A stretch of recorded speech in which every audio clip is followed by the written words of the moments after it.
Hello and welcome to the Dept Mortgage Market Update. We're going to be jumping into things because, well, we have a lot of news this week, which is actually why we're doing this on a Thursday rather than our normal Tuesday. So without further ado, we do have a Canva marketing class. This is coming up Tuesday, July 9th, 11:30 a.m. We're going to provide lunch. We're going to go through how Canva works, basics, all the cool features that are within it.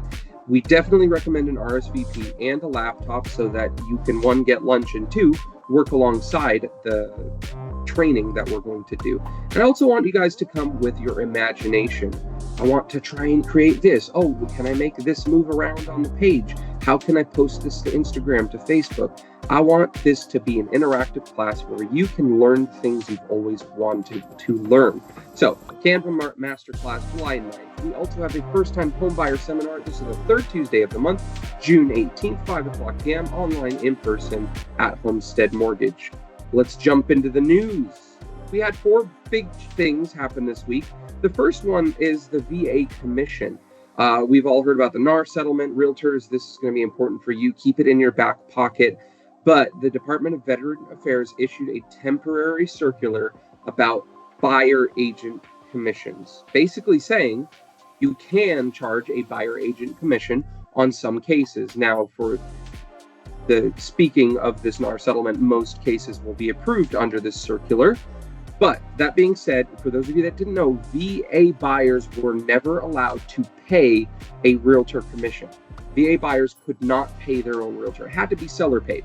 Now, that's standard here in California, especially in Amador County, so it wasn't ever really an issue. But with this NAR settlement, now there is some grounds and basis that a VA buyer, if they can't afford to pay if the seller of a VA buyer doesn't want to pay the realtor, well, it's up to the VA buyer to pay their own realtor.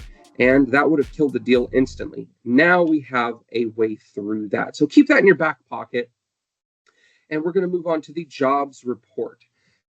This was a little bit conflicting. The jobs reports that came out were in disagreement with one another. Some reports stated that jobs were lost, which would have been great for interest rate reductions and, recession signals. And then some jobs reports indicated that we actually created more jobs and that the market is getting better for unemployment. So it was a little bit disagreement and it caused a little bit of flux, but ultimately the Federal Reserve decided to go with the better looking unemployment numbers, basically scouting that they're going to see better things in the economy because the job market is so good. Dale will give us a little bit of a mention on that in a second. But we're going to take a look at the CPI, Consumer Price Index. We did see a cooler report, which was good news. It shows that inflation is headed in a cooler direction. It's not as though inflation was reduced and started going into the negatives, where we saw deflation. It was just less severe. So the year-over-year figure went from 5.5 down to 5.4. The month-over-month figures were a little bit better than expected. So we did see improvements on this, which led into the Fed meeting that we had this Wednesday. So, Dale, do you mind sharing with us a little bit about what this Fed meeting had? Hi there. No surprises at all. The Feds did nothing.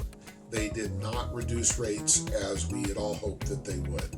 They believe that the current pace of rates, or the current range of rates, 5.25 to 5.5, is sufficient to keep things going on a downward trend. They talked about inflation is easing. That doesn't mean inflation is going away. It just means it's not going up as rapidly as it was. The other thing to note is they now have declared that there might be one rate change in 2024. In 2023, at the end of 2023, they said 6 possible rate changes in 2024. No rate changes happened yet. And for the foreseeable future, for the next 6 months, we might get one rate change. Have to introduce my buddy who just walked in the door.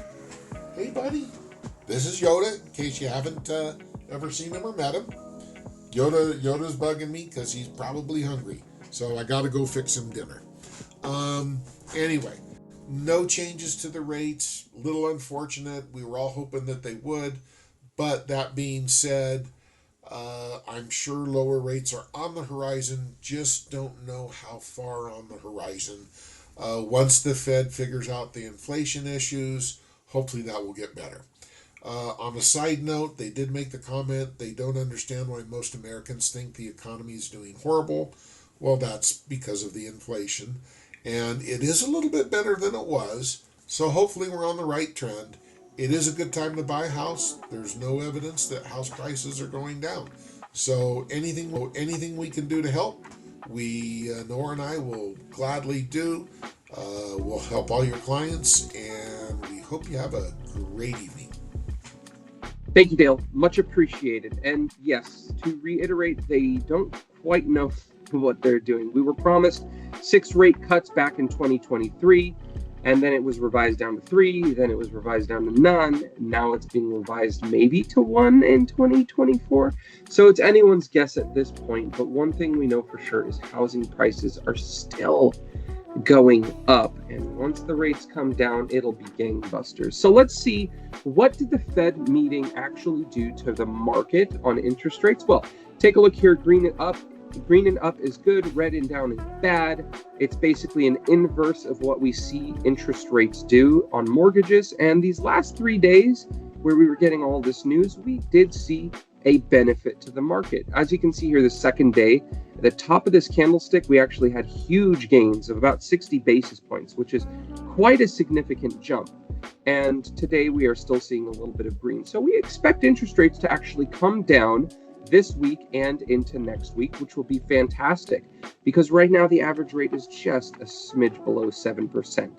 So we're hoping that we can get interest rates down. Now, keep in mind, as you're looking at this, don't go around saying, oh, interest rates are below 7 now.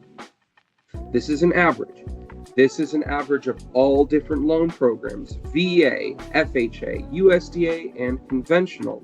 It's also an average of all down payments. It's an average of all loan amounts. It's an average of all discount points, and it's an average of all credit scores.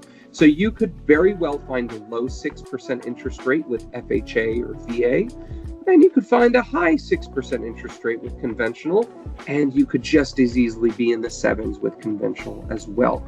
It really depends on each person's profile. So that's about it for today's market update. Thank you guys so much for watching. Thank you, Dale, for your wisdom and expertise. If you guys have any questions, you know you can reach out to us. Be sure to send your buyers, and we would be more than glad to serve you and them. Thank you so much for your time. Have a great one.